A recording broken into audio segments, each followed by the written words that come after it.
soon as possible. So just take your questions down on the message tab. Thank you so much. So we're right on the way, and this question is directed at Mr. Emmanuel Anu Ajayi. Yes, sir. Please, can you briefly share your journey and how you first accessed a global opportunity? Okay, thank you. Okay, thank you for that question. So basically, before entering to the university, so I have orientation about opportunities. Most of my life I do surf the internet since before, what's it called, before entering to the university. So I have had orientation about global opportunities before, what's it called, before gaining admission. In fact, I have secured this opportunity. This is a what's it called, this is a admission. I have secured admission to an American university. So before entering my 100 level, so I have orientations about global opportunity. So thank you.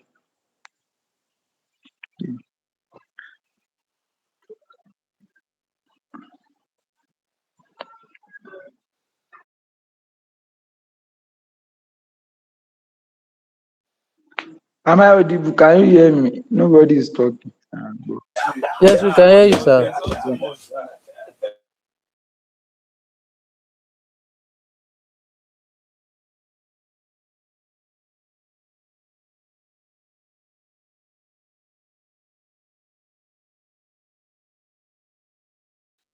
Okay.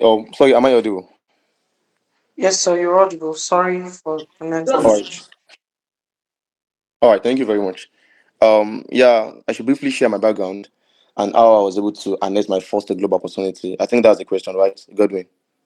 Yes, yes, Mr. Idris. All right. All right. Thank you. Yeah. Basically, I'm an ambitious, student. I want to do everything. Actually, I want to do everything. I want to be everywhere. I want to be in the tech space. I want to be in academia. But then I had several limitations, and I think one of the core of the limitation then was the financial limitations, right? I think I when I got my first admission, despite having 316 jam, I was not able to resume because of the acceptance fee then. So you could see how critical the condition was. So but then after 4 years of working, I was able to now, okay, let me now take another job, and then I got my admission. So even coming to school then, I think the major challenge I used to have then was the fact that how will I be able to fund my next tuition? But with the orientation that I had before my admission, as Mr. Emmanuel said, I also had orientation before coming to the university. But then I had limitations, which were the financial limitations. So then just through the orientations, through mentorship, I got my first scholarship, which kind of like erased the financial instability. And now the question is, once the financial instability has now been erased, then I need to do something else, and that is me doing what, sourcing for global opportunities. I think I got my first global opportunities as a recognition. I was recognized as one of the top 30 change maker in Africa by Give Tuesday. I think this was actually they had like 5,000 applicants out of across different countries in Africa, and I was one of the top 30. The recognition of the changes that I'm making in my community, just to make sure that every child, regardless of their background, have access to quality education. Why am I doing this? This is something that I feel when I was growing up. So I'm not trying to turn the pain now into purpose. I think my first global opportunity was that recognition, and that was in 2023. Thank you. Thank you so much, Mr. Idris. Thank you, sir. I must commend the way you poured yourself out, and I hope that someone has been inspired already that um, lack of money is not a determinant to success. Thank you so much, Mr. Idris. God bless you. Yeah, I mean, you're welcome. You're welcome. Thank you, sir. Thank you. All right. Our next question is, what was the turning point that made you start thinking beyond your local environment? Mr. Anusa, what was the Okay. turning point that made you start thinking beyond your local environment? Okay, so thank you so much. So my turning point was that before getting admission to school, I do tell people that me coming to the university, I'm not just here for grade, I'm here to solve a problem. So wherever I go and I tell them that this is the problem I'm solving, they are always amazed. In fact, they will put aside what's it called? They will put aside my my credentials in school. So and this is one of the things I would like to tell us as undergraduates, because I can see that many of us here we are undergraduates. Beyond you going to school, what are the impacts? What impact can you make? What problem can you see in that your course? How can you affect what's it called? How can you affect your community? My best turning point was that I was able to affect my community up to now. So those are the things that gave me local recognition, global opportunities and international exposure. What have you? So the turning point was that I was able to solve the problem, and that gave me a lot. So that's it. So my own advice now is that as you are in school, make sure that you find the problem is everywhere in Nigeria. We cannot exhaust the problem that we have in Nigeria. So try to find one, attach it to your course. So that's how you can push yourself to global opportunities. So that was my turning point. Thank you. Thank you so much. Thank you so much, Mr. Emmanuel. All right. There's a key point, there's a key takeaway again. You saw how Mr. Emmanuel started from how that he did what? He started to solve a problem locally. And he told us that it was the local problems that he solved that gave him what? Visibility to global opportunities. So what? You can start small and you can start from where you are. Thank you again. Thank you so much, Mr. Emmanuel Anu. All right. So, Mr. Idris, please can you tell us as well? The question is, what was the turning point that made you start thinking beyond your local environment? Okay. Yeah. Thank you very much, Mr. Emmanuel. I think I got something too. Thank you very much. I think my turning Okay. point was when I realized three things. Yeah, I realized three things. And that was actually when everything started changing for me. But one is that when I realized that I should not allow my background to back me down, right? Meaning that I should not allow my background to to define my story, to define what I will achieve in life. And the second was when I realized that I'm coming to school. Of course, I'm in school, but I'm not a consumer of higher education, right? I'm paying school fee, but I'm not paying school fee to consume higher education, right? I'm in school to access a lot of things. I'm in school to access any opportunity open for undergraduates. One of them is innovation, when you solve problem, like Mr. Emmanuel said. And number three is that I realized that for you to efficiently solve problem locally, you need global exposure. Yeah. So those are the thinking turning points for me. I realized those three things earlier in my life, and that's when I started, positioning myself for global opportunities. Thank you. Thank you so much, Mr. Idris. I hope we are taking notes. Should in case you do not have a note, you do not have a pen beside you, then you're wrong because I have a pen with me now and I'm taking notes as well. The first thing Mr. Idris said was that what? He had to change his mindset from seeing himself within the boundary of his locality. And then the second was that he okay, let's go to the third. I hope someone got the second. But the third was that for you to solve a local problem, you must have what? A global understanding. You must have global exposure. So once again, thank you so much, Mr. Idris. Thank you. Thank you so much, sir. All right. So we move to the third question. And my third question is directed at Mr. Emmanuel. Yes, sir. What specific things did you do that helped you stand out? Character, habits. What were the things that you did to make you stand out, sir? Okay, so thank you very much. So the issue is that I have noticed that most people, when they want to solve a problem, They will go and be cracking theories, looking for they want to build a new solution, and you trying to build a new solution, it might take you up to 100 years, you might not build it. In this life, a lot of solution exist, but you can just try to modify. That's why you are in school.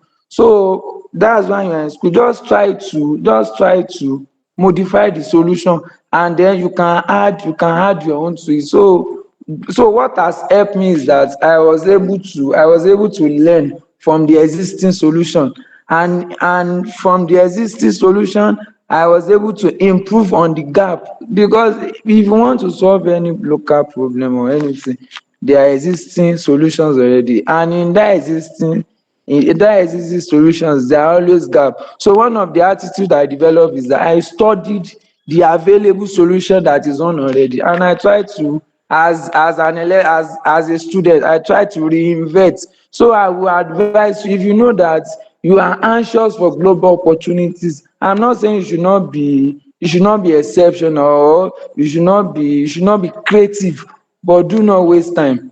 There are existing solutions already. Try to look at the gap. There is no innovation in this life that does not have a gap. Try to look at the gap. And also another thing is the behavior, the what's it called, the character that has helped me is mentorship in life. Although I don't like calling anybody mentor, but we cannot neglect the impact of mentorship in anybody's life. What you want to achieve, there are a lot of people ahead of you that has achieved that. So that you won't make too much mistake, try to have a lot of mentor. That's it. Try to have mentors that can help you. So to cut it short, so those are the character that has helped. I'm also prayer. That's another thing. So thank you. Thank you so much, sir. Thank you, Mr. Emmanuel. Thank you so, so much. I have noted something down and I would say it. All right. So, Mr. Idris, you have the same question is directed at you too, sir. And the question is, what specific things did you do that helped you stand out? Okay, thank you very much for that question. I think one of the things is the fact that I focus on more on soft skills, not really technical skills, right? Because I've noticed the gap.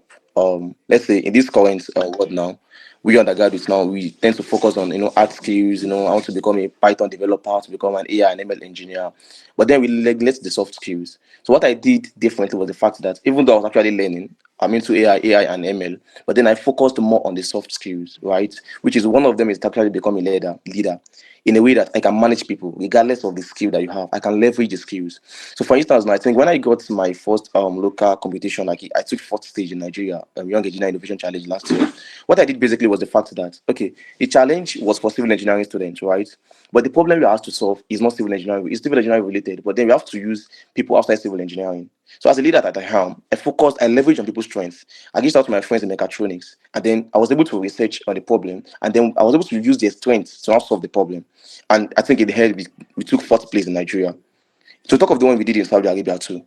I saw the problem. I did research about the problem. So I needed to solve this problem. But then I now made my research. Okay, what do I need to solve this problem? Okay, I need a cloud engineer. I need a software engineer. Then I now leverage on their strengths. Then we solve the problem. We not only solved the problem, we were the only team from Africa, meaning that we went to represent Africa. So one of the things that I focused on the most in my life is the fact that I focused more on soft skills, becoming a leader, becoming a good communicator, becoming a good public speaking. Because everything you are doing in this life, you need to speak. And in fact, if you have everything in your hand, everything in your head, and you can't speak, you can't communicate it, no one will know that you have it.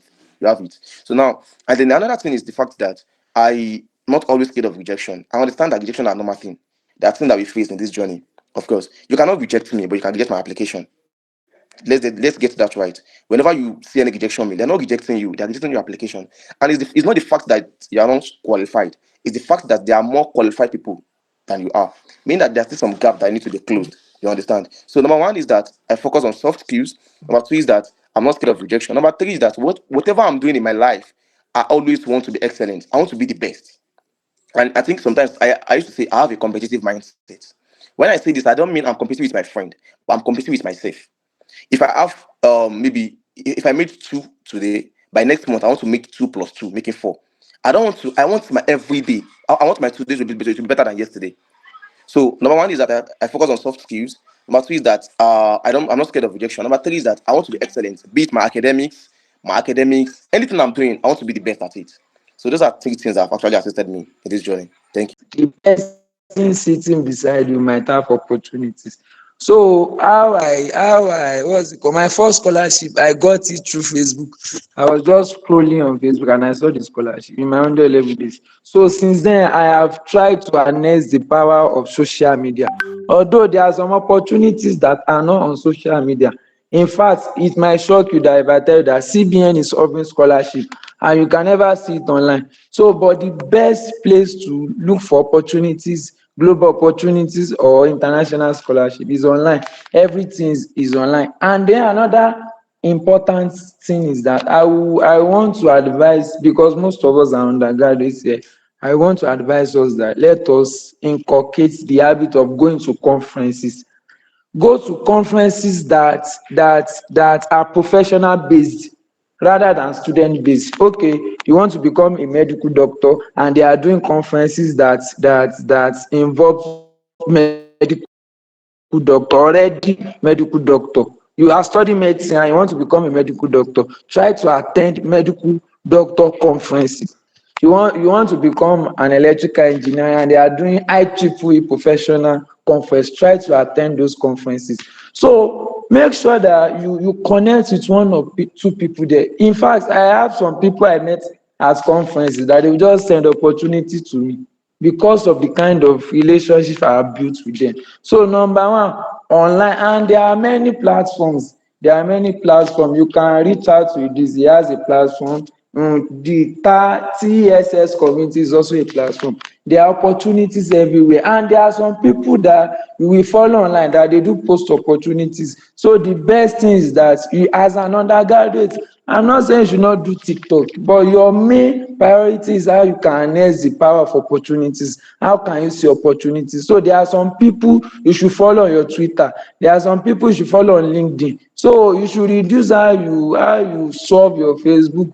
There are little opportunities on Facebook. Although my first scholarship I saw it on Facebook, but try to have a LinkedIn account. When you have a LinkedIn account, follow some set of people, you are going to see opportunities. And also attend professional conferences and make sure that you connect with one or two professional there. So from there, a lot of opportunities also comes from professionals. Thank you.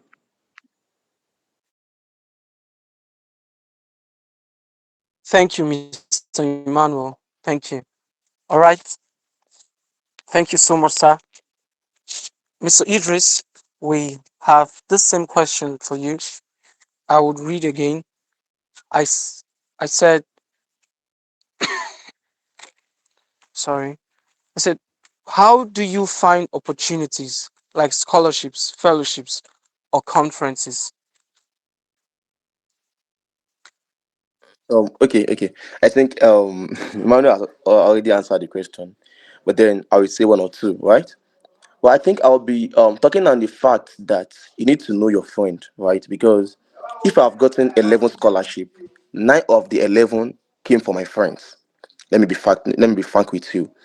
It is not everything that you see on LinkedIn, it's everything that you see on social media. The top ones are moving from DM to DM on WhatsApp. So the question is, who is your friend, right? I think I got to know Emmanuel when I was in my 200 level. Then it was my mentor because then I was also looking for scholarship around. So I think I got ICANN students link, and Emmanuel was is one of the admin members.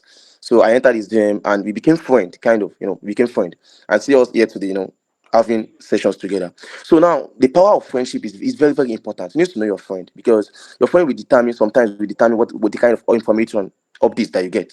Okay, let me share 2 experiences. I think my first trip outside Nigeria was last year when I traveled to Ghana. I attended a conference. Let me be frank with you. I went to represent someone, which is my friend. So he was supposed to be there, but unfortunately, he had another engagement in Abuja. He just called my number. Hello, Idris. How far? Where you dey? Okay, I dey Lagos. I'm doing internship. Can you go to Ghana tomorrow? Tomorrow, okay. Okay, you know what now? Let me prepare myself. I'll go. And I traveled to Ghana. That was my first trip outside Nigeria, and it came from my friend, right? The second one, the one that we traveled to Saudi Arabia, I saw the update, right? I was the one that, like, I formed team. Who are my team members? They're my friends. So meaning that your friends determine the kind of update that you get, determine the kind of information that you get. Aside the fact that you look for opportunities on LinkedIn, on social medias, on WhatsApp communities, you need to know your friends, because your friends will really determine the kind of update that you get. So that's what I'll be talking about. I think Emmanuel has already talked about the internet and the likes, but then the fact that you need to have a very good friend. Who are your classmates? Who do you move with? Who do you share your time with? They are very, very important, because they will determine the kind of thing that you get. Thank you. Thank you so much, sir. Thank you, Mr. Demola Ibrahim. For anyone who has got a new orientation, please, thank you. Share your emojis. Please share your emojis. All right. So, Mr. Idris, just like what our first speaker, Mr. Emmanuel, said, was how it's important to leverage the power of relationships. So, um, Mr. Emmanuel said something. He said that we wouldn't know that CBN has scholarships. And Mr. Idris complemented that by saying most of the scholarships you do not find on LinkedIn, you would not find on other scholarships links and all of that. They are moving from DM to DM. So it's important to leverage the power of relationships, having friends in a circle that can uplift you, that could share ideas with you. So some time ago, I listened to this quote and I'd like to share. I hope that when I share this quote, everybody should laugh. If I find out that you are not laughing, all right, this it was a very simple one. It says, if there are five foolish people around you, you did not count well. There are six, including you. And then if there are five wise people around you, you also didn't count well. There are six, including you. So that tells us that we are a merciless average of the people that surround us. So I just wanted to buttress on the excellence that came from Mr. Idris' presentation, what he just shared with us now, and Mr. Emmanuel Anu as well. So I hope you laughed. And in appreciation to what they just shared, please say thank you by raining down your emojis. Thank you so much, sir, Mr. Emmanuel. Thank you so much, sir, Mr. Idris. Okay, Mr. Idris laughed. Mr. Idris is now my friend. All right, thank you so much, sir. So we go to the next question. I'm excited already. Um, okay. All right, let's move on to the next question. And the next question says, what do selection committees really look for in strong applications? Selection committees, those who critique applications for scholarships, what do they look for? What do selection committees really look for in strong applications? The question is directed to Mr. Emmanuel, sir. Please, let's Okay. hear you. Okay, thank you very much. So what scholarship committees or fellowship committees or any opportunity committees, what they look for is that, does the applicants follow the criteria? Do they follow their guidelines? So the issue with many applicants or many students is that they are always eager to apply. If an application comes out today and they say, okay, August is the deadline, I might apply a week to the August to the deadline, and I sometimes I do get chosen because I follow the guidelines and the criteria. So something about me is that if an application come out, I will read the guidelines, read the guide. So it might amaze you that I don't know, maybe it is too much eagerness. A fellowship or an application will tell you that the word count they are expecting from you is 500. It should not be more than a page. It should not be more than a page. Some people will go and write 5 pages. Some people will submit more than 500 word counts. They will tell people that submit your CV, not resume. Some people will submit resume. They will say submit your resume, not so. Why most people don't get selected is because they don't follow the guidelines. And also beyond whether there is people that have higher qualification, so what the scholarship committee or any committee looks for is that, do you follow our guidelines? Do you know why we want to give these people these opportunities? So that's what they look out for. That's the basic answer. Thank you. Thank you so much, sir, for the basic answer. Thank you so much, Mr. Emmanuel. So, Mr. Idris, we want to have your own perspective. The question is, what do selection committees really look for in strong applications? Yes, sir. Okay. Continue from where Emmanuel stopped. I think from my experience, one of the core things that they look out for is applicants that can tell Israel story authentically, right? Not AI generic responses, because AI can answer questions for you, but AI cannot tell your story. And they are looking for they want to know your story, because it is from your story that they will know your journey. From your journey that they will now know if you are qualified or not. So you must be able to tell your story authentically. It's very, very important, right? And number two is the fact that they're looking for applicants who can adjust their story to fit in the value and their mission and their vision. Get that right. They're looking for applicants who can adjust their story to fit in the kind of audience that they are looking for. I know you must have seen people that they will say they get 15 scholarship. It's very, very possible. In fact, people are doing it. It's possible.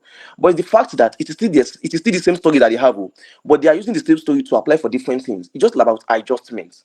As an undergraduate or a student looking for opportunity, your story must be flexible in a way that if you apply for Jim Ovia, there's a way you write your story. If you are doing WMI, there's a way you write your story. It is the same story, but you are adjusting it to fit the criteria, the kind of audience that they are looking for. And the best way to do that is the fact that, okay, as Emmanuel said, when you release application, don't rush to apply. You understand? Don't rush. I think I applied for something last night, NHEF program. They are doing 10 years and they open for all students across federal schools in Nigeria. I submitted my application 11:58 and the deadline was 11:59. It's not a good practice, yes. But don't be surprised. My application could be better than someone who submitted second day when they released the application. It took me time because I took time to craft my essays and I sent my essays to someone to review it. So the person took time because the person, yesterday was Salah now. So the person was busy. So he reviewed the application and got back to me around 8 p.m. So I did the refining and everything till 11:58 before I submitted. So you must be able to know what they are looking for, adjust your story, get mentor to review application. And another thing that I used to say to people is that when any organization release application, number one thing you have to do is that you have to go to the Facebook handle, maybe Facebook handle, maybe LinkedIn handle, maybe Twitter account. Look for what they are doing, the kind of thing they've done in the past. Then adjust your application to fit in the kind of requirement. Let's say, for instance, now my foundation is the accepting application, and you know that in my foundation, what we do is that we advocate for quality education. If you are applying, let us see that you as a person, you are also interested, passionate about that kind of advocacy that we are doing. Don't be surprised. We will select you because you are looking for people that actually assist us in what we are doing. So number one is that make sure you tell your story authentically. Number two is that don't use AI. Number three, get someone to review your application. Number four, don't rush to apply. And number five, understand what they are looking for and be able to adjust your story to the kind of audience that they are looking for. Thank you. Thank you so much, sir. I'm not seeing any emojis. Thank you so much. Thank you. Thank you, Mr. Solu. Thank you, Miss Unique. Thank you. Thank you, everyone, for the emojis. They are well deserving. Thank you so much, Mr. Idris, for that one. Thank you, Mr. Emmanuel, as well. I think I I really do think we are actually pacing so fast. All right. I wanted to know. I suppose the call is being recorded, so we could have access to these things again, just in repetition. When we hear it repetitively, it would help us. But I hope that we are jotting down the key points. I tried to jot down a few things, but I didn't get everything. So I hope someone did, and I will get your notes after the meeting. Thank you so much again, Mr. Idris. Thank you, sir, and thank you, Mr. Emmanuel. So for us to be able to tell our stories what authentically. Your story is bespoke to your person. No one can tell your story for you. Your story could whether be from your experience, your pain, your progress, however, but your story is your story. All right. So thank you so much for that, Mr. Idris. God bless you. Thank you so much, Mr. Emmanuel. All right. Um, we move to the next question. I'm excited already. Wow. I guess even if we stop here now, someone should have gotten the sauce, the ingredient that should bag him or her, whether their first scholarship or a series of scholarships back to back. And I am really, really expectant that from this meeting, from this program tonight, several persons would already secure their scholarships just before the second quarter of this year. All right. Thank you so, so much, sir, again. And our next question is, what is one common mistake people make when applying for global opportunities? Mr. Emmanuel, may we have you again? Please, please, please come again with the question. There was All network right. I'll interruption. take all right, sir. I'll take it slowly. What is one common mistake people make when applying for global opportunities? Okay. So, like Idris said, he said AI. Okay. And most people, I can't. To me, I can't say people should not use AI because I'm a research assistant at Center for Artificial Intelligence and Machine Learning System.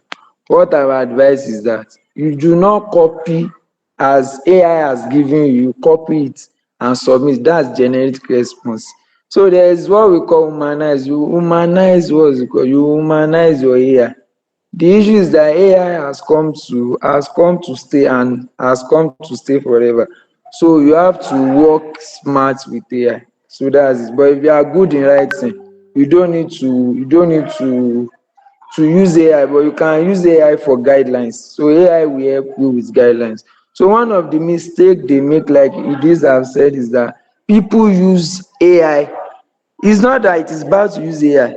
AI will give you, if not that most students don't really put effort in applying. Why will AI give you something like that and you submit it like that? It will affect. Have you not thought of plagiarism check? It will affect your application. So try to humanize it. So then another thing that affects people's application is that they don't follow guidelines. I will always emphasize, I've seen people that submit a worst application and because they follow the guideline they get selected, and here is some other person that submit a good application without following the guideline. So my own emphasis will always be, so you will see some people, they will go and check the vision and mission of the scholarship, what they have done, their social work, but they won't follow the guideline. There is no, you might do a lot of things, but if you don't follow the guideline you won't get selected. So that's the most common mistakes that people make in application. Thank you. Thank you so much, sir. Thank you so, so much, sir. Thank you. All right, Mr. Idris, please can we have your own view? The question is, what is one common mistake people make when applying for global opportunities? Okay. My response would have been using AI. But then Emmanuel talked about it already, so I don't want to repeat it because there are a lot of mistakes. So there's no need to repeat one mistake, right? So I think I'll be talking on the fact that application without mentorship, application without mentorship. Honestly, the impact or the importance of mentorship cannot be overemphasized. Go and ask people around the world. I mean, top people. You must have a mentor. Mentor for everything. Mentor for scholarship. Mentor for this. Mentor for that. There must be mentorship because the journey is not easy. But people have already walked the journey. They've actually sacrificed themselves. So just look out for them, reach out to them, and ask questions. Right? There is no scholarship on this earth now that you want to apply for. There is one person, or they say there are people that have actually gotten it before. reach out to them, and they will. You know what? Let me tell you one thing that you don't understand. I think when they were doing bridge scholarship this last year, which of course that is this year. I got bridge scholarship last year.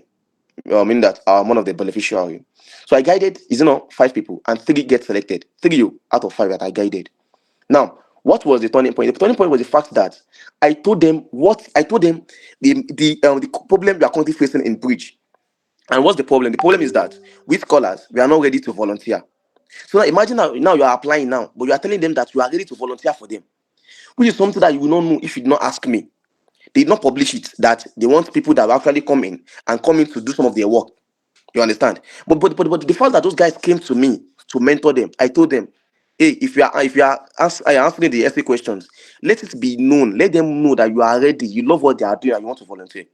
I'm telling you, who knows if this is the only reason why they selected these people? Because I told them, let them know that you are ready to volunteer for them, like you are ready to do. Because it is the person that is actually there that will know the kind of person that they are looking for. There are still inside criteria behind what you are seeing online, and you can only get them from mentorship from someone who has actually worked the parts and is ready to to take you through the parts. So the major mistake is apply for anything in this life, anything at all without mentorship. Most people don't get admission despite having high jam score. Is the fact that they don't follow guidelines. And how do you follow guidelines when you have someone to mentor you, someone to take you through? So application without mentorship is a mistake. It's a very big mistake. Whenever you're applying right from now, make sure you have a mentor, a specific mentor to that opportunity. Thank you. Thank you so much, sir. Thank you so much, sir. All right. I guess we wouldn't just have done this. Mr. Oligbo has a question. I saw your hands being raised. All right. It would be fine for you to write your questions, take down your questions, Mr. Christabel, Miss Christabel as well, and Mr. Oligbo. Please take your questions to the message chat. All right. So we would address every questions in the message chat. So just next to the red button, that is the encore button, there are three dots, and when you tap, you can navigate to the message tab. There you could write your questions just before you forget them, and your questions will be addressed after this session, just immediately after the panelist session. Thank you. Thank you so much, Mr. Idris. Thank you, Mr. Emmanuel. I guess the key takeaway there for me is the part for volunteerism. Uh, I guess I just had a very unusual thought, and the thought in my mind was, if there is a program, the only reason you can take 3 bottles of Coke and 5 biscuits is if you choose to volunteer. Yes, if you if you choose to volunteer, while biscuits are being shared to those who attended, you can take as many biscuits as possible because you chose to volunteer. All right. So thank you so much again, Mr. Idris. Thank you, Mr. Emmanuel. He said it's important that you do not just word for word take what AI has given you and make your applications because of plagiarism. Earlier, he said how you tell your story yourself. All right. So it's important that we take to notes these things that have been said. Thank you so much, sir. Thank you, Mr. Emmanuel. Thank you, Mr. Idris. And we move to the next question. All right, our next question is an interesting one. And the question is, how important are skills versus storytelling when positioning yourself? We're measuring which now. So I said, how important are skills versus storytelling when positioning yourself for global opportunities? Mr. Emmanuel, this is your question, Okay, sir. okay. Thank you very much. So Idris said something. He said, as an undergraduate, you should invest in public speaking. So the issue, the kind of what's it called, the kind of community we have now in the world is that we have some people that have skills and does not have, and are not good in storytelling. So people was or organizers of they tend to leave people that have skills without that and choose people that knows how to tell their story well, because in this life if you don't know how to, I don't know whether some people have been to the embassy before. If you go to American embassy and you want to collect your visa, if the visa officer is asking you question and you don't know how to tell your story well, they will deny the person. So storytelling, no, it's something that pains me when I see people on first class. They are on first class and they will tell you that they have never gotten an opportunity, and you see somebody on tour has gotten a lot of opportunities.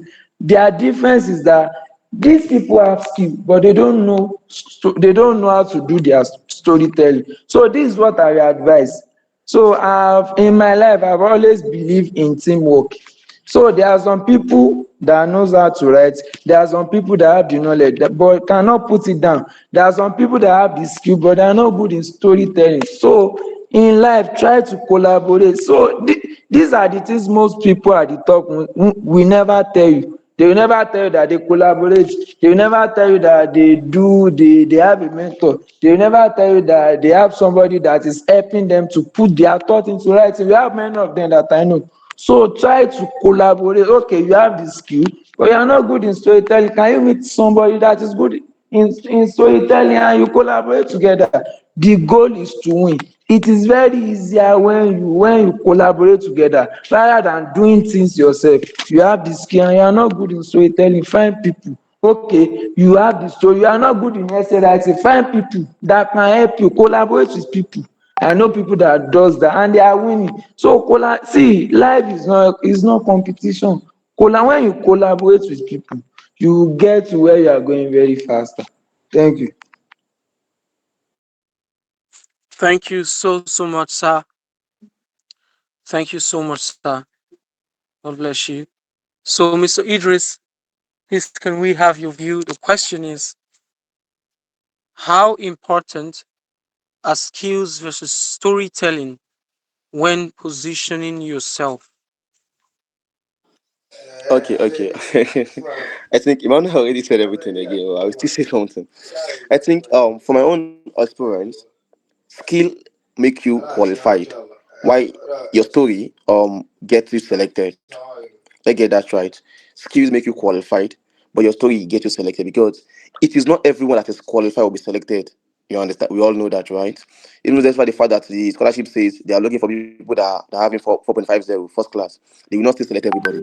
So the difference between you with a first class and another first class candidate who is also applying is the fact that a person can authentically tell Israel's story. Now let me share two experiences. I think okay, let me just share a recent experience. What took me to Saudi Arabia, right? When we were applying, the day we wanted to submit our application, the first stage of the application, I was very sick. So I told one of my guys to run the application. So he's a cloud engineer, he's a very, very good one, cloud engineer. So after writing the problem statement, the solution statement and everything, he was about to submit. But as the leader, right, I told him to before you submit, send the essays to me. When I checked through the essay responses, wallahi, the response was very great. But they were not in storytelling form. I told him, if you submit this thing, we will not get selected. The guy was like, how? Why? We demonstrated our skills now that we can do this, we can do that. I tell him, reviewers they understand stories.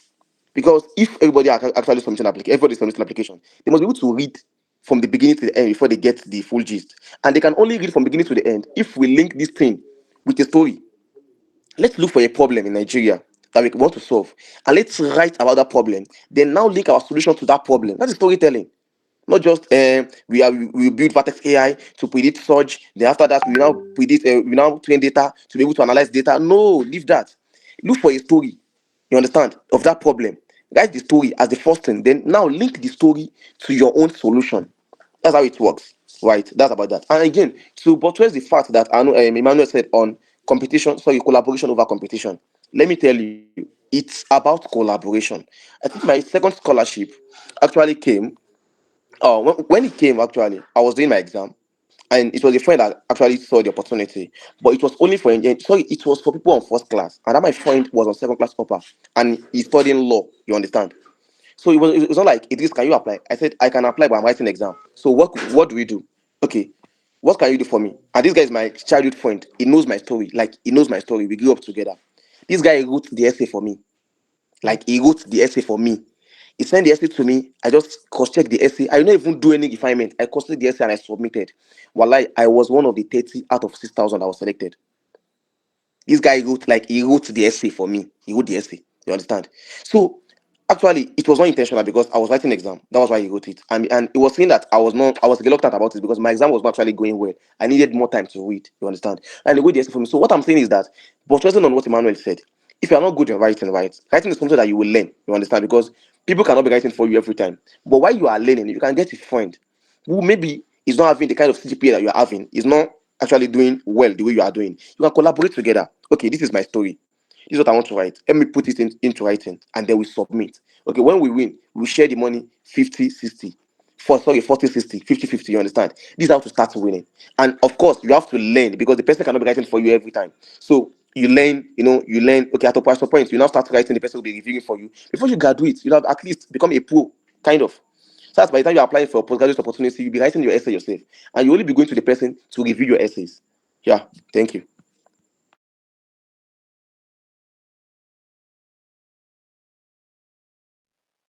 Thank you so much, Mr. Idris. Thank you so much. Thank you, Mr. Taiwo, for your emojis. I expect more emojis to pour out. All right. Thank you. Thank you, everyone. One thing that stood out from Sir Emmanuel's perspective, as well as Mr. Idris, was collaboration. In Nigeria, we'll say na collabo. Collaboration is important. All right. If you have a friend who can write excellently, but you can tell your story, it's important that you can leverage on that friend, just like how Mr. Idris did. All right. So thank you so much, Mr. Idris, and thank you so much, Mr. Emmanuel. And God bless you. All right. So we move to the next question. I know there are questions that are awaiting our panelists. Please do well to write your questions down on the message tab. All right. I'm trying to compile the questions. For any questions that are similarly the same, I would find a way to be able to compress it so that we can maximize time. But please do write your questions on the message tab. Should you have any questions, please write it down. All right, Mr. Emmanuel, we're here for you again with another question. But this question says, what was a major rejection you faced and what did it teach you? What Okay. was, should I Okay. come again? No, no, I understood the question. All right, sir. So, okay, so the issue is that rejection is inevitable. You did and said that rejection is inevitable. If you see somebody saying the person, if you see somebody saying he or she does not receive rejection, the person is lying, or maybe the person is a superhuman being. But for everybody, rejection is normal. To me, rejection does not bother me. Maybe it's because of the amount of opportunities I've gotten. So rejections does not bother me. I've always put my mind that okay, this opportunity is 50-50. If it comes, if it does not come. But for people that are just starting, make sure that because as an undergraduate and you are applying for opportunities, make sure that you, at least to some extent, your application is, you are sure. If I submit an application myself, I'm very sure that this application I will get selected, because rejections are not easy. I've seen people that have gotten rejection, and because of rejection they stop applying. So rejection is part of application. So I would advise something that okay, there are some applications that if you get rejected, you can send mail to them that okay, I want to know the reason why, and they will tell you. In fact, if I want to, at this stage that I am, if I want to apply for something, so I will just, after the organizers I've written out what's it called, I can tell, I'll send a mail to them, okay, what do you want me to write in your essay? And they will tell me.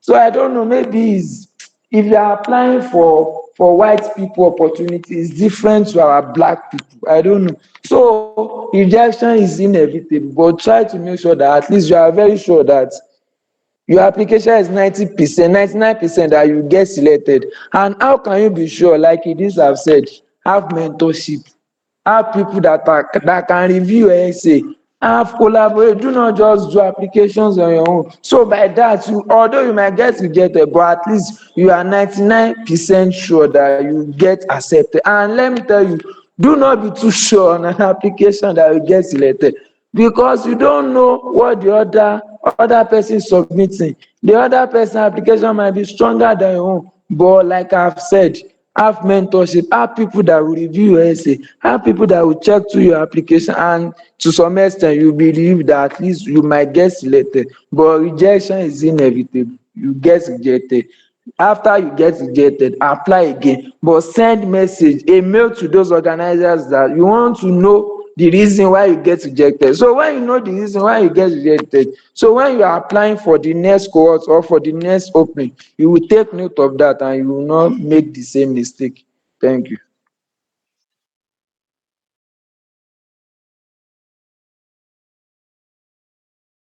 Thank you so much, sir. Thank you. Thank you so much. All right, so Mr. Idris, please, would love to hear from you, sir. I want to know your own perspective. I'll take the question. The question is, what was a major rejection you faced, and what did it teach you? Okay, thank you. Okay, honestly, but I've been thinking since Emmanuel started talking. Okay, which rejection is that? Which one should I talk about? Nothing is even coming to my end. It's not the fact that I don't get rejected. I think there was a month, yeah, a month. As Emmanuel can relate, it was last year, a month. I got 15 rejections. 15. But honestly, I've forgotten. I forgot it totally because when you apply and you fail forward. That's it. It's better than someone that you don't even apply because, as Emmanuel said, you learn from your mistake. You can send an email to them and ask them, okay, why do you reject my application? Of course, they cannot reject you. Get that right. Why do you reject my application? Of course, they will tell you the reason why they rejected your application, right? But then there is no actually particular rejection that I face that I can say is the major one because I faced several rejection. But what that thing taught me is the fact that qualification is not just qualification is not enough, but position. You have to position yourself, and one of the way to position yourself is through mentorship, right? And that will actually leads me to talk about one program that actually gets rejected. That is AAF, of the Kebir Ali Foundation. Why am I talking about this? I'm talking about this for the fact that I think a friend of mine that got this opportunity told me this night, like this night, that they've increased their payments with 250%. Initially, they were paying them 150%. Now they're paying them 550%. That initially they're paying them 150K. Now they're giving them 550K. That's why we're talking about this rejection now. Because the guy just told me now and it's paining me. When I applied then, what the pay then was 150K. And tomorrow or let's say this week, they'll be giving them 550K. And I was rejected. Why was I rejected? And why was the guy selected? It was the fact that when the application came, so I had a very good CGPA, right? My guy, it's also good, but then not as good as my own was then. So I was so full of myself that with this CGPA now, what are they looking for again? They will shortlist me because it was merit based, right? So I applied. Unfortunately, I got to the next stage, which was examination stage. Why my guy knew that his CGPA was not strong enough, he was looking for past questions up and down. Me, I was in my room chatting, believing that with this our CGPA now, what will make them not select us? What are they even looking for again? So I was kind of I was confident enough that they would select me. So fortunately my guy got a pass question. And that pass question happened to be the exact question they asked during the exam. Imagine, even though I did not fail the exam, but my friend passed very well. Maybe he had 100%, who knows? So now I did not even look at my CGPA again. They like they rejected me. In fact, a very long rejection mail that I was reading like this. I was just laughing because then I was like, how did they reject me? Yeah, I even sent them an email and they told me that my examination score was 80 something percent. But then looking at the kind of funding that they have, they can only take the top 10, and the top 10, my score didn't fall among the top 10 top scorers, meaning that people had 100%, 90%, and how they were able to get the past questions. And it happened that that's what they got was what they actually asked during the exam. And what was the mistake I did then? I focused, like I was so full of myself, of my CGPA, that with this kind of CGPA now they will shortlist us. And then they did not shortlist me. But my guy that was looking for mentorship up and down, I was finding people that were actually sending past questions. Even having a lesser CGPA was selected. So that's it's not really a major rejection. I'm trying sharing it because it's kind of refreshed. Like the guy just reminded me now, and I think it's good I talk about it. Thank you. All right, thank you so much, sir. Thank you. Thank you so much, sir. I guess one classic thing I took from what was shared was about how you can feel forward, especially when you apply. That's what Miss Idris said. When you apply again. But Mr. Emmanuel also said that it's important that if you've been rejected, you can also mail to the application center to know what reason why were you rejected. It would help you for your further applications. So thank you so much, Saz. Thank you, Mr. Idris, and thank you, Mr. Emmanuel. All right, so we go to our last but not the least questions. So at this moment, if you have not asked your questions, just after our last panelist drop the mic, we will collate the questions that have been asked before then, and every other questions that have come after we might not consider. So please take it important to write your questions, to write down your questions, to take your questions down on the message tab. All right, Mr. Emmanuel, we're happy to have you again, and we're asking this time we ask the question is, if someone here wants to go global, what should they start doing this week? Okay, okay. Okay, thank you. So if you want to go global, so number one is that okay, you have to have a niche, or you have to find your thematic area. That's what I tell people. Because when people comes to me, okay, they need opportunity in Igba in our ask them, what's your thematic area? What's your niche? What SDG goals are you passionate about? So if you want to go global in, so it is that niche or that thematic area or that SDG goal that you will be working towards. Then number two, you look for, see, let me tell you something, there is no new thing in this world. What you want to do, there are millions of people doing it. Go to the internet, look for people that are doing what you want to do. Then look for them, look at their story, look at what, start following them. So from following them, from reading what they have done or what they are doing subconsciously or consciously, it will be entering to you, and from there you start working towards it. So and then you start looking for opportunities that lies within it. So one of the thematic area I want people to concentrate more much right now, because some people in life, you have to go with trend. It's very important. You have to know what is trending at that particular moment. So at this time that we are, we are people are very, even the world, the United Nations, they are very cognizant of climate change. The world is changing from petrol vehicles to electric vehicles. People are moving to sustainability. We are moving from the era from petrochemicals to solar to hydrogen. So try to no matter the course you are studying, if you are studying what's it called, medical, if you are studying medicine, there's still a way you can add sustainability to it. So if you want to go global, if you are studying music, there's a way you can add sustainability to it. So try to add sustainability to wherever you are doing, and try to relate what's it called, your what you want to do, your thematic area with SDG goal. So it's very important. And then more importantly, you can't leave the place of prayer. Prayer is very important because what you want to do others are doing it and you want to go global. Prayer is very important. We are Nigerians. Thank you.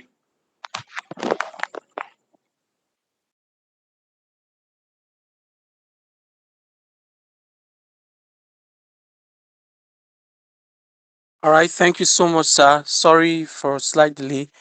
I'm trying to collate the questions. So the very last words from Sir Mr. Emmanuel, he says prayer is very important. We are Nigerians. I hope somebody got that part.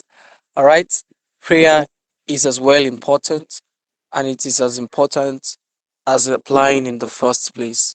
All right, thank you so much, Mr. Idris, and thank you, Mr. Emmanuel Anu. And we have come to an end of this panelist session.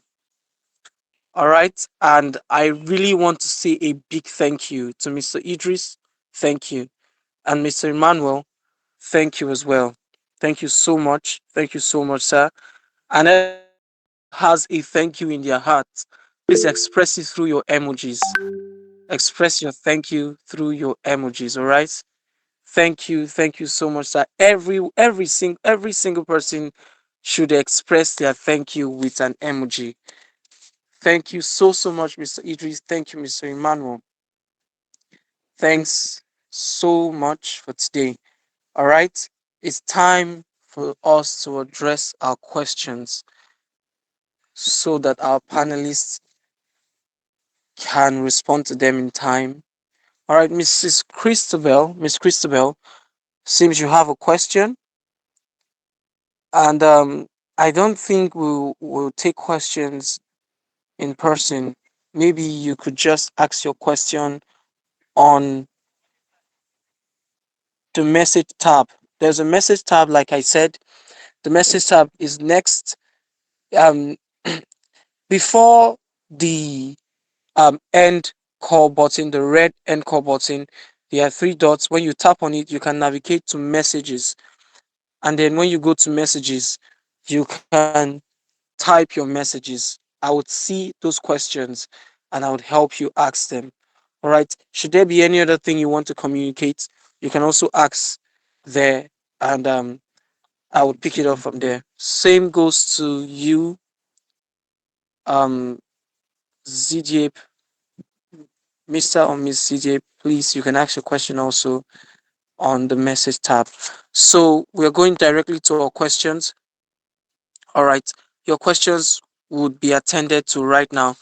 All right, Mr. Idris, Mr. Emmanuel, for anyone who wants to answer any question, you could just quickly unmute your mic after the question has been asked and address the question. Thank you.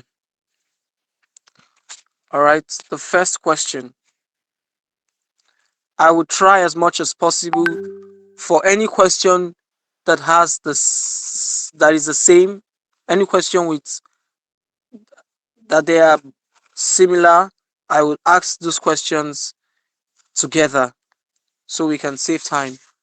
But then I'm starting from bottom to the top. Please, some scholarships that need a letter from your lecturer. How do I meet those lecturers? Because you will need relationships with them at first. And how do we build that relationship?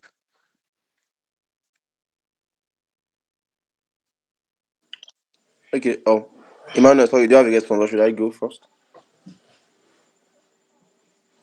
Go on, Okay. go on. Yeah, no, okay. Um, yeah, of course, you need most scholarship actually need recommendation letter because and let me shock you. They weigh your recommendation. They give more mark to recommendation than your actual essay because the fact that someone can attest to your work, it's actually what they need. You can tell that in your essay now, but they believe your lecturer will actually reveal your true color. So yeah, so it's very important. I think one of the best ways to do that is the fact that we need to get rid of this mentality that lecturers are wicked. honestly. Lecturers are good people. Maybe not everybody, not all of them, but they are good people. Get close to them because even it might not even because of scholarship or reference letter. Sometimes you might have problem with one lecturer, and you need a lecturer to follow you and meet that to follow you to that lecturer. So it's very important that you at least have a connection with them. And one of the best ways to do that is the fact that you have to engage in their classroom. Whenever they are in class, if they ask question, answer. Even if you don't have the perfect answer, say something. Something happened in my department recently. The lecturer actually said he wanted to mark our notes, and when we were actually, so we were submitting individually.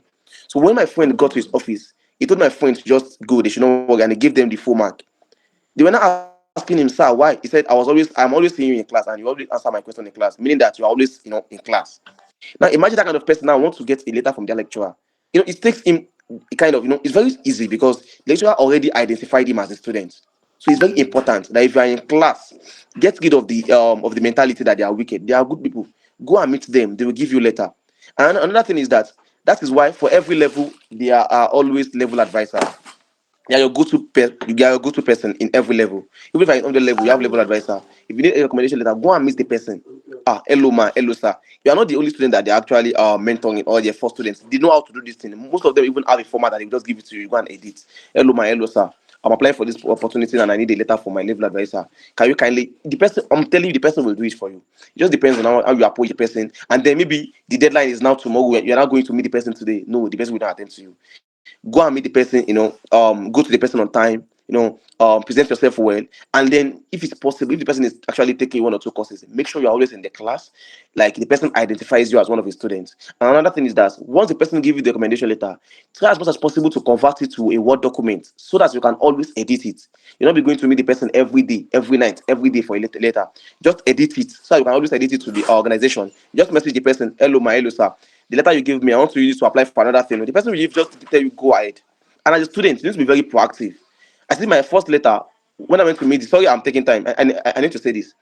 When I went to meet my lecturer for my first reference letter, she told me, Idris, I wanted to assist you, but I don't have a letter headed paper. Okay, ma, can I create one for you? I'm telling you, I created one for my lecturer, and that is what she is using for my since I think 2023 till now.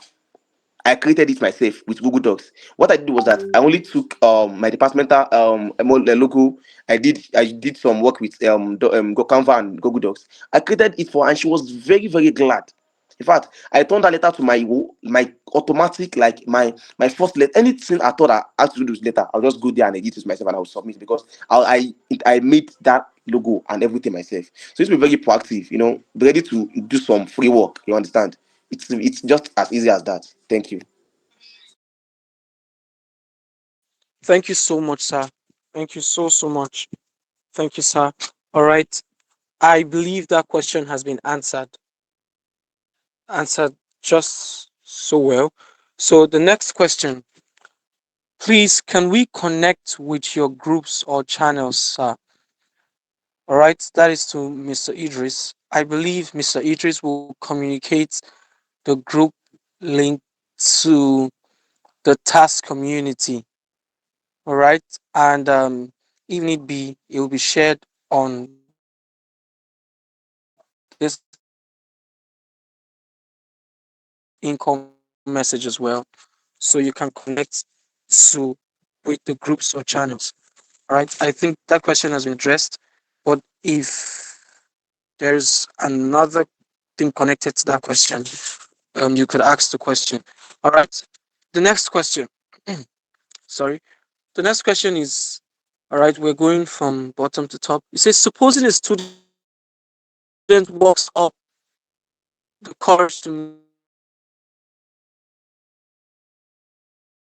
make a contact during or after a seminar or workshop, what is the best advice to give him to make that contact fruitful? Is it possible that he or she could get ignored even after said connection is established? All right, I'll use the pronoun he. I'll read again, sir. Supposing a student walks up the courage to make a contact during or after a seminar or workshop, what is the best advice to give him to make that contact fruitful? Is it possible that he could get ignored even after the said connection is established? All right. Anyone of you, sir, can take this question.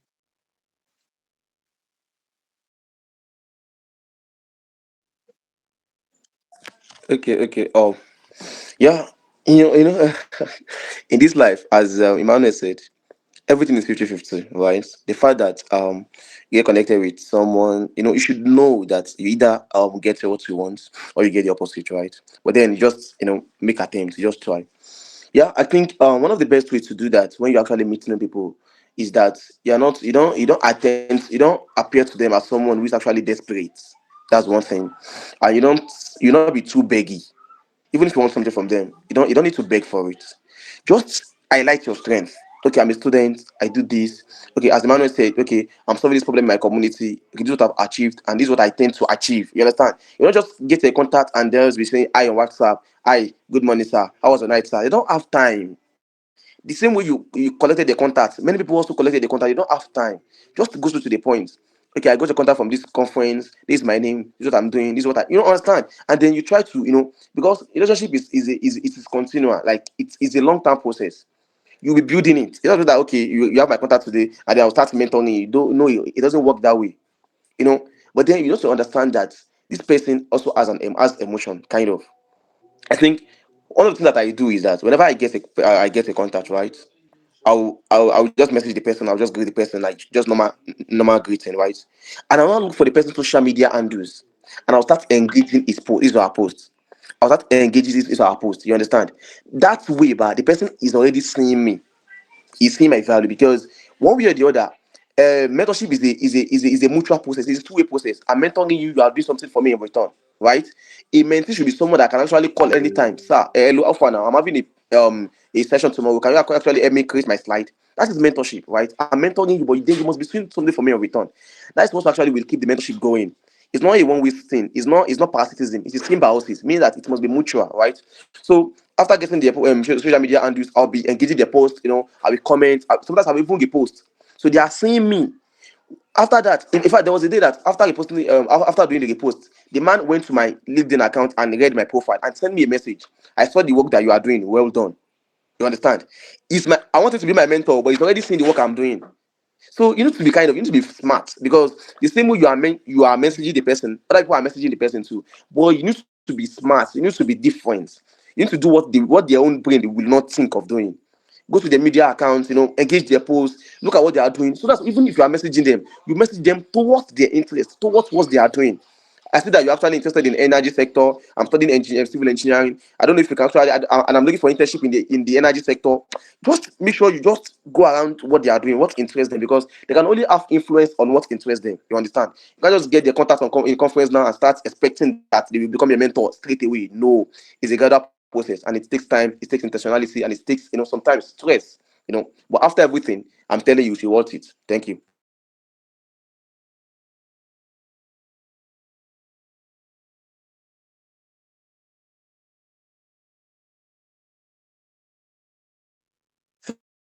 Thank you so much, sir. Thank you so much, Mr. Thank you so much. Thank you so much, Mr. Idris. So we move to the next question. I believe that one is clear enough, and is also detailed enough for that question. Thank you so much, sir. All right, the next question we'll move very quickly now. Speaker, that's Mr. Emmanuel. Please, would love to hear from you. I can recall you said you've had a very long day, and we don't intend to stretch you beyond the supposed time. So I will try as much as possible to compress the questions that are similar, so it makes it easier for you to answer these questions in time. All right. The next question is okay. There are several questions that are similar to this. What are the tricks to having a mentor? I am really struggling with that. So several people have asked, how do they identify and how do they sustain a mentor and mentorship? Okay, thank you. Thank you. So the most of us are students, and like Idris have said, if you are looking for a mentor, your level adviser is the best, what's it called, is the best way that that you can follow up. Like Idris said, that you engage in, what's it called, you engage in their classes, you ask questions. But me, is a good one, but me, I don't even like asking questions in class. I don't like people noticing me in class, but people will always notice me. So I do walk up to lecturers.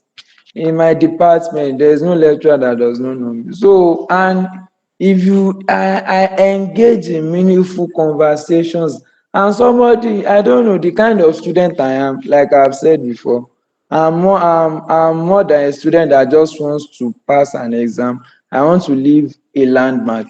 In every course that a lecturer is teaching us, I will always find a way that it can solve a problem in our society. So that is the angle that I will go and meet the lecturer and we will discuss. So from there, I have skyrocketed a relationship, and the lecturer will always wants to help me or wants to talk with me. So those are the ways that you can have a right mentorship. Engage in their classes. If you are shy, because there are some people that are shy, if you are shy, go to their office. If you are afraid that, okay, your kini, get their, what's it called, get their email address, mail them, send a mail that you love to have a discussion. I love white people so much. They are very, I don't know, but the way we do operate in this Nigeria, I don't understand. Not like it is, have said, not all lecturers are wicked. Send a mail to them, please, man, I would like to have a conversation in this idol. You just find something, you go to their office, and from there you start engaging, because no lecturer will recommend you or will wants to mentor you if you cannot put in the work. And like this have said, if you want to be a mentee to a mentor, you have to contribute to the person also. So thank you.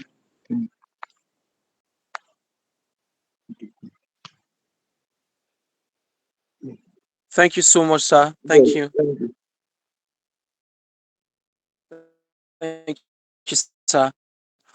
All right. So in addition to the questions, sir, I just need a little clarity for that person. Should that person need clarity? All right. Apart from the academic aspect of mentorship, how can a person identify a mentor? Supposing he or she wants a mentor in other um, sphere of life, maybe Okay, could be could be beyond academics career. How can that okay. person identify a mentor? Okay, so the way you can identify a mentor aside from academics, okay, like I've said, that your niche, your thematic area, there are people ahead of you. The what's it called, the professional that you want to become in your career, there are people ahead of you. So what have they done? So you, like it is have said, engage their social media. It's very important. If you engage their social media, they will notice you.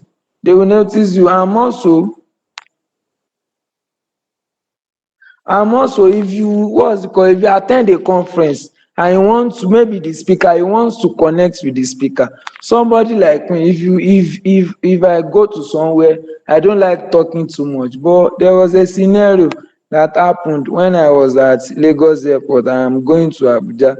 So those people, they are just talking, I mean, I was just looking, but these people are talking too much that they wanted to relegate somebody, so I was forced to talk.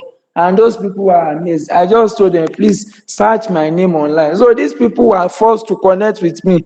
So try to, in life, you have to speak up, you have to carry yourself. Don't be buried. I was with the speaker of Oyo State House of Assembly few weeks ago. we are in together at a meeting. It is how you carry yourself. Forget you are a student. If I'm at somewhere, most people do think I'm not a student because I don't carry myself as student. So how do you carry yourself? Because the person that wants to mentor you will look at the quality of, that's how people are. It is not that they will look at the quality of kind of person you are. So if you don't carry yourself well, even they might give you their number and they will never reply you. I have people like that.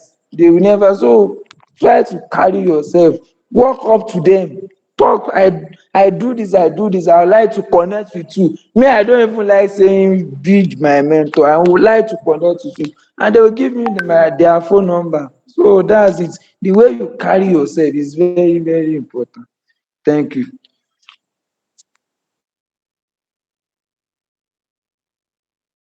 Thank you so much, sir. All right, we move just away to the next question, and then all right, this question says, I've seen. All right, to the research and to the research assistant, how do I become a research assistant? All right, this is to you, Mr. Emmanuel.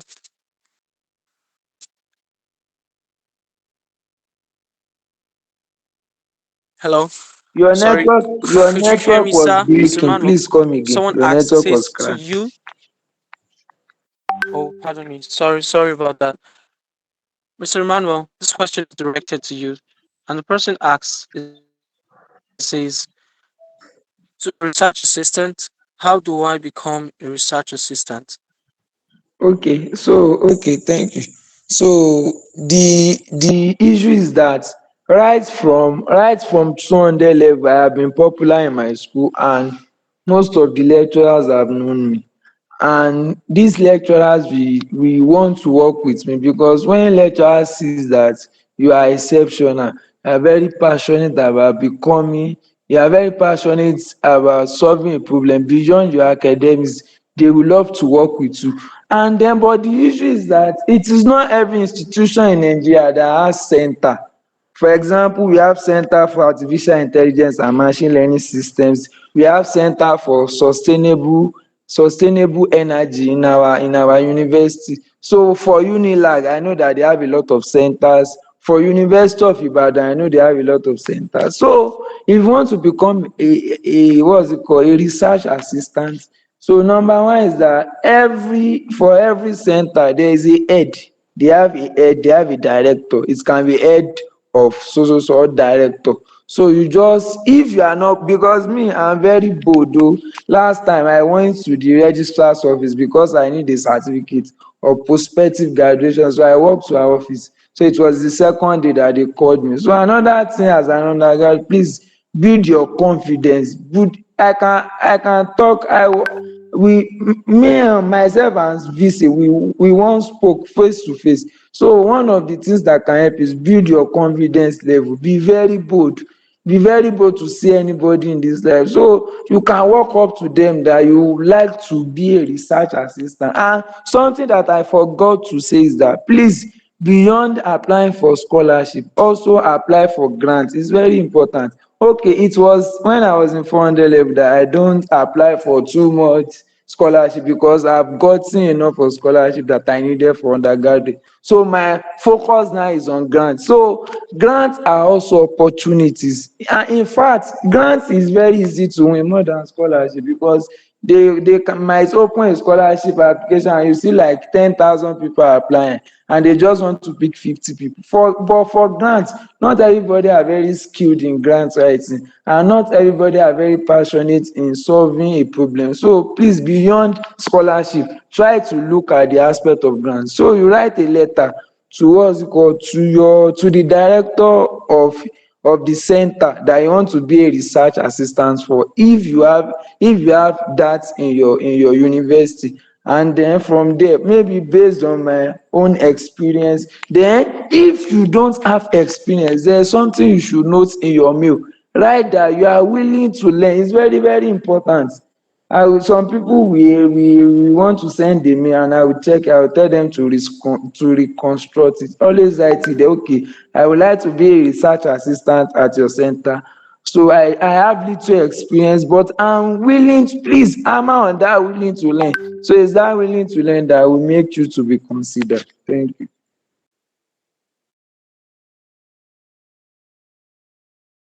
Thank you so much, sir. Thank you, Mr. Emmanuel. All right, Mr. Idris, we now have a question for you, and the question is, um, it's it's a double it's a double question. The first is, what are the soft skills you mentioned? So you talked about soft skills, and someone was asking. The person says, "What kind of skills are soft skills, sir?" And then the second question, in line with that question, is, does first class matter in getting a fully funded graduate scholarship?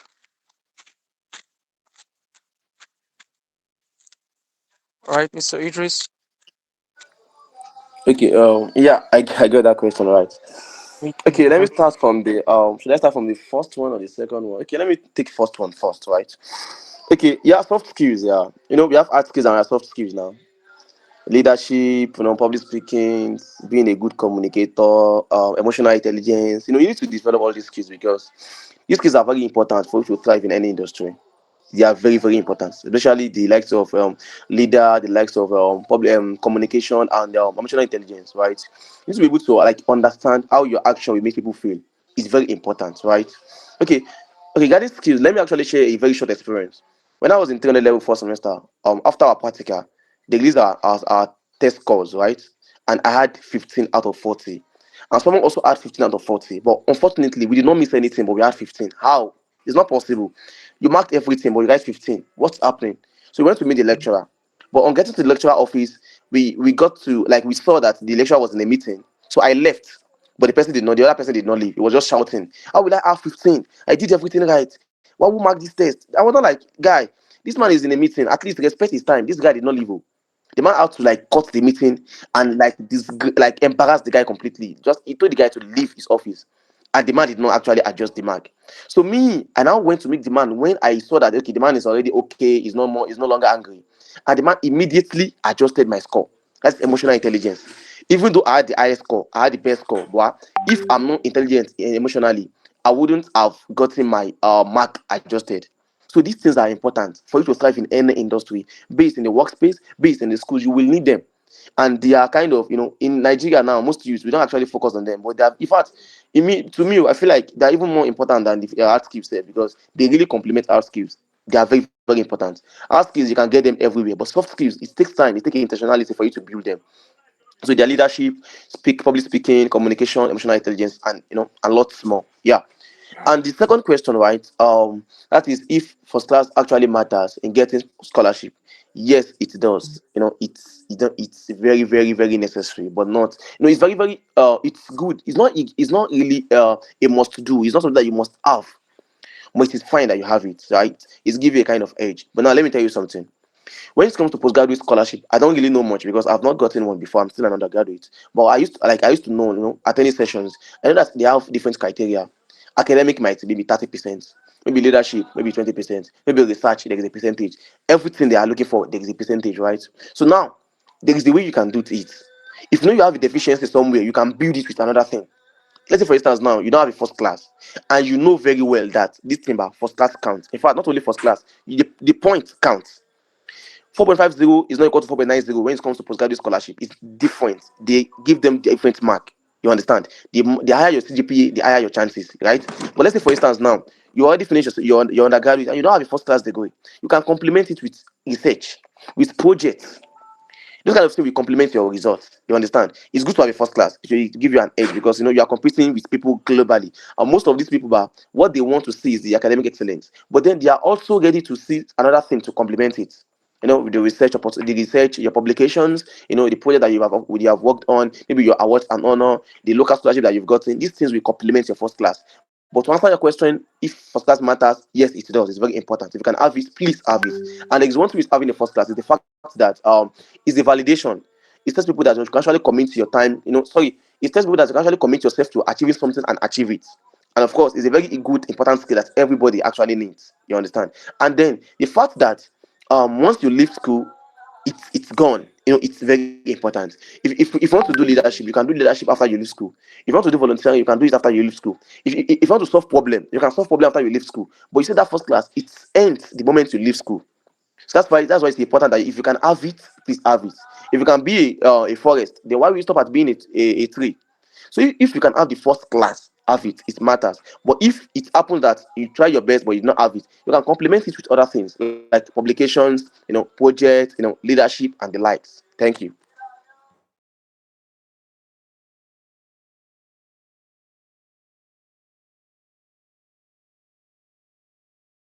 All right, thank you so much, sir. Thank you. I don't know, is it a network glitch or you stopped? I was thinking maybe. All right, but thank you so much, sir. Thank you, Mr. Idris. Thank you. All right. We have another question. I'm just trying to see how we can squeeze these questions together. But I guess it's a direct question. Is there a problem with having a single general recommendation letter for all scholarship application? If yes, can it affect a scholarship application? Can it affect scholarship application selection negatively? Or do I always need to source for new recommendation letter for every application? Mr. Emmanuel, sir. Okay, thank you so much. So you can, okay, you can't use what's it called a scholarship recommendation for another scholarship recommendation, because number one, the vision and mission of each scholarship differs. That's number one, and their criteria is different. You can't tell me that okay, MTN scholarship does not require a recommendation letter. Okay, you can't tell me that Root City Lion scholarship you want to use the recommendation letter for Zeri Nwosu that is an American professor or doctor. So it is different. You cannot use a what's it called a particular recommendation letter for another recommendation letter. It will what about the scholarship address? So it will affect your chances of being selected. The issue is that my lecturers have been writing recommendation letter for me from 200 level, and they are not, what's it called, they are not tired. It boils down on how you build relationship with your lecturer. So you don't ever try using a recommendation letter for another scholarship that is not the same. So try to, when you build a relationship with your lecturer, they will write as much as what's it called, as much recommendation that he wants to use for different scholarships. Thank you. Thank you so much, sir. Thank you so much. Thank you for that one. And then the last question, there are two questions in one. It says, how do I tailor my resume for a particular training? And then connected to that question is, how do I identify a problem? We could recall we asked on Mr. Emmanuel and Mr. Idris said that you can even start from solving a problem locally, and that local problem can open you up to global opportunities. So that's concerning that question. How do I identify a problem? And then the second is, how do I tailor my resume for a particular training? Right, Mr. Idris. Okay. Yeah. So let me start with the first one. How do I tailor my resume to a particular training? Of course, that actually defines resume, because resume is the kind of, is a very short a document that you submit that shows your competence for a particular program, right? So I understand that you have a lot of experiences, you've done a lot of things, right? But let's say for instance now you're applying for a programs in engineering firm. For instance now, maybe you are looking for an internship, let's say oil and gas sector, let's say any sector at all, and you have different experiences. At this point now, you have to filter the experiences. You have to filter it. There are some things that they don't really care about. Okay, let's say for instance now, you carried out an educational outreach. My brother, they don't care. That's not what they are looking for. Okay, I did a campaign, I did it. They don't care. I beg, leave it. But what are the things? What skills do you have? What technical skills do you have? What are the engineering related work that you've done before? Okay, one, I was the course rep for my departmental group. That one is okay because it's still engineering. It's a department, and it's related. Okay, I carried out these practicals in our laboratory. Those ones are related because they are related to that engineering field. You understand? So about tailoring your resume, it's about filtering your experiences. That's why as another graduate, I want to say something. My brother, do a lot of things, do everything. That's me. Just have idea of everything because when you graduate, you don't know the kind of opportunity that you'll be harnessing. So that you can have a lot of experience that you can as well filter the best one, the one that actually goes in line with the kind of opportunity that you are harnessing. So tailoring your resume is about filtering your experiences to match the kind of value, or let's say the programs that you're actually interested or you want to apply for. So filter your experience and make sure what you are putting in your resume goes in line with what